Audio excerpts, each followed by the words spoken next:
Kapapasok lamang na balita, sighting report sa Tanza, Cavite, September 5, 2017, 5:22 p.m. Ngayon ay gabi ng September 7, 2017, narito ang balita. Isang UFO na kulay itim ang namataan at nakunan ng video sa park ng isang subdivision sa Tanza, Cavite. Ipinagbigay alam ni Ricardo sa UFO SP na may napansin sila ng kanyang anak na animoy platitong itim na umiikot-ikot na parang trumpo sa ere. Agad namang kinuna ng video ni Ricardo ang di umanong UFO gamit ang smartphone ganap na 5:22 ng hapon noong September 5, 2017, araw ng Martes. Ayon kay Ricardo, mababa lamang ang kinalalagyan ng object. Sa kanyang palagay, hindi bababa sa 100 metro ang distansya nito mula sa lupa. Ito ang nagbigay daan para mapansin niya ang pag-ikot nito na animoy trumpo sa ere.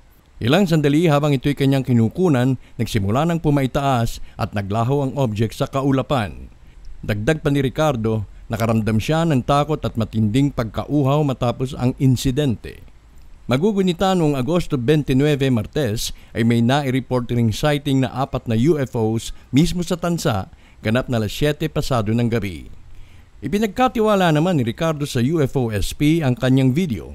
Subalit, dahil sa privacy issues, minarapat ng UFO SP na ma-edit muna ang eksenang may kuha ang bata na anak ni Ricardo bago ito ipakita sa publiko.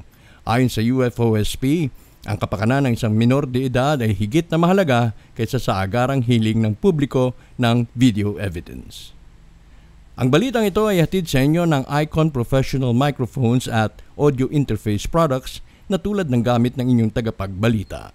Ako si Tony Israel, humihiling na mag-subscribe kayo sa YouTube channel kong ito. Maraming salamat.